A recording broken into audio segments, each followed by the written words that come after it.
जय जय सद्गुरु ब्रह्म महाराज की जय। श्री शिवराम दीक्षित सद्गुरु परब्रह्मणे नमः।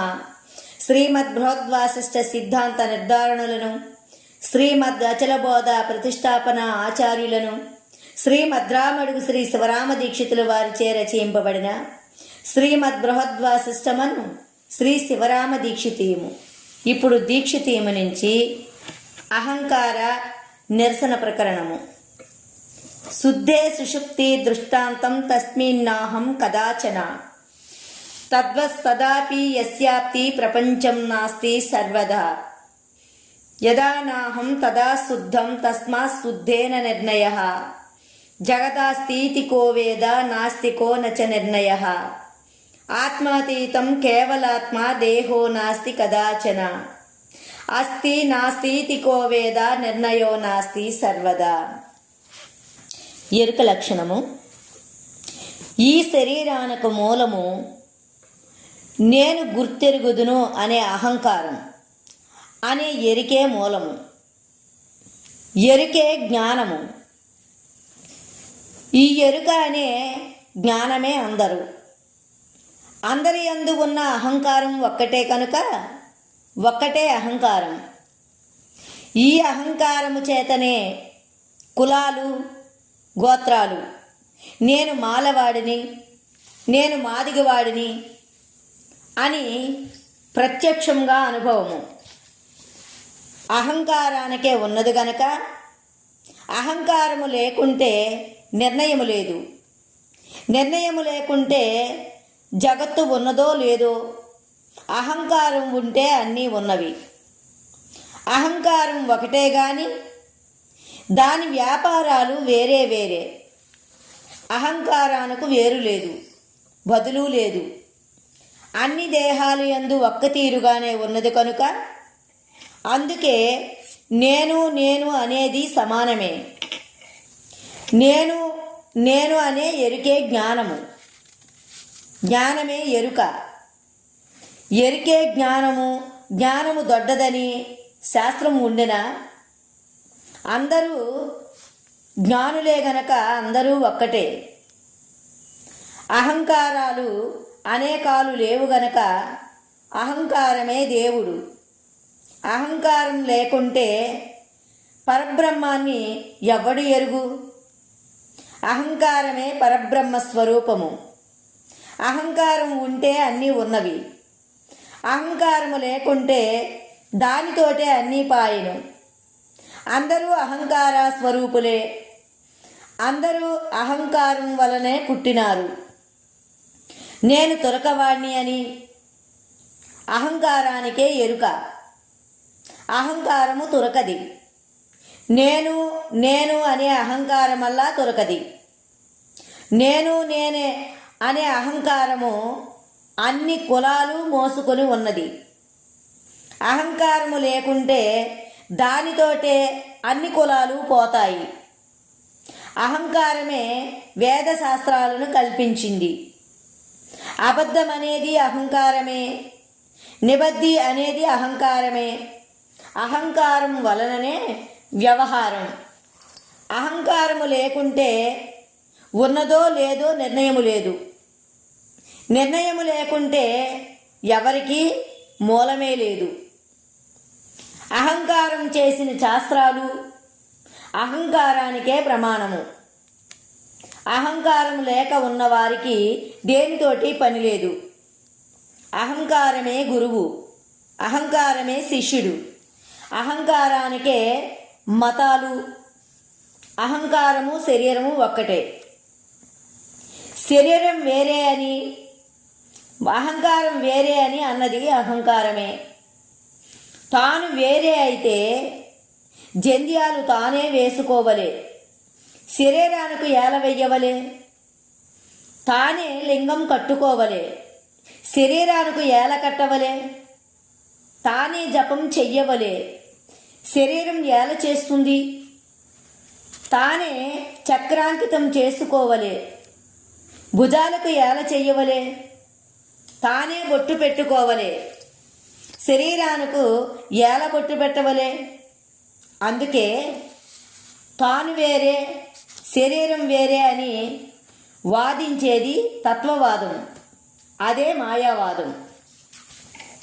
అందుకే అహంకారం లేనివారు ఈ శరీరమందు లేక ఉన్నారు గనుక వారే 26వ అయిన అత్యంత విలక్షణులు. వారే శ్రియపతి, వారే ఆత్మ అనే శరీరం లేక ఉన్నవారు. ఈ శరీరమందు అహంకారం లేక ఉన్నవారు పరవస్తువారు. అందుకే భగవద్వచనం, నారాయణాత్ పరం వస్తు తస్మిన్నాహం కదాచన గుణత్రయం న విద్యంతే వికారరహితం సదా ఇదం వస్తు నారాయణాత్ పరం శేషం స్పష్టం. ఆచార్య కటాక్షం చేత కావలే.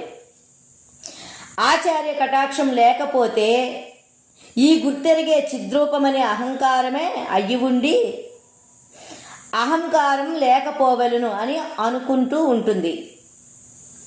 25వ అయిన ఎరుక అనే అహంకారం అనే ఆత్మ శరీరము గనుక ఆత్మే శరీరం.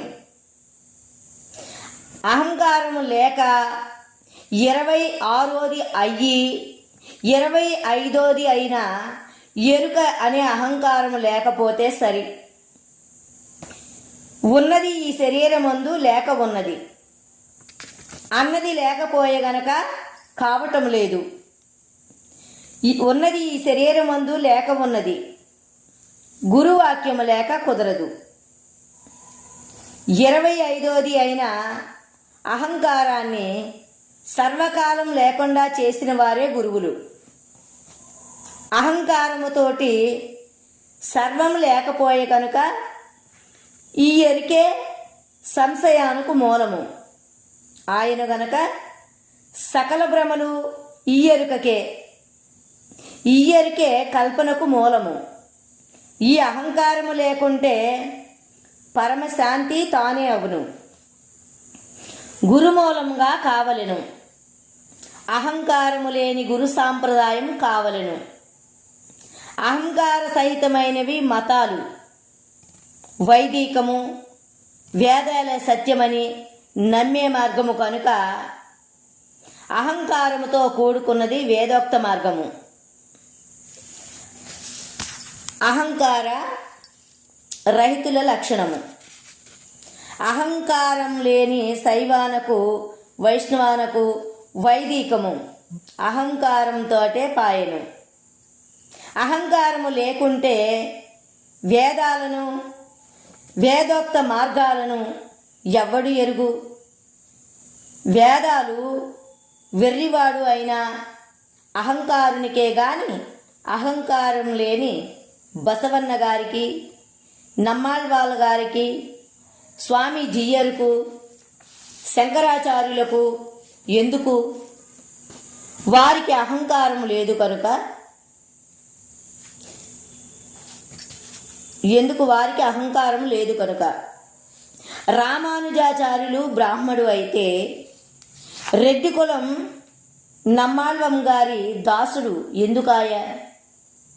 బ్రాహ్మడు శూద్రవాణి శిష్యుడు ఎందుకాయ?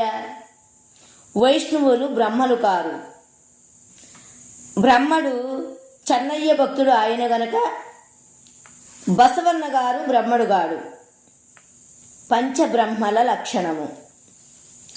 మనుబ్రహ్మ కమ్మరవాడు కనుక బ్రహ్మ సంబంధులు బ్రహ్మలు గారు. మనుబ్రహ్మ యొక్క కూలివాండ్లు మనుష్యులు, మనుబ్రహ్మ యొక్క కూలివాండ్లే. సర్వం మనుబ్రహ్మ నిర్మాణమే. మనుబ్రహ్మ కమ్మరవాడు, వాని తమ్ముడు మయబ్రహ్మ వడ్లవాడు, వాని తమ్ముడు త్వష్టబ్రహ్మ కంచరవాడు, వాని తమ్ముడు శిల్పి బ్రహ్మ కాసవాడు, వాని తమ్ముడు హిరణ్య బ్రహ్మ కంసాలవాడు. వీరే దేవతల తండ్రులు, వీరే మతాధారకులు, వీరే అకారాదీక్ష కారాంత వర్ణాలు కల్పించినారు. సరే, ఈ రోజుకి ఇంతటితో ముగిస్తూ రేపటి భాగంలో కలుసుకుందాం. జై జై సద్గురు బ్రహ్మరాజ్.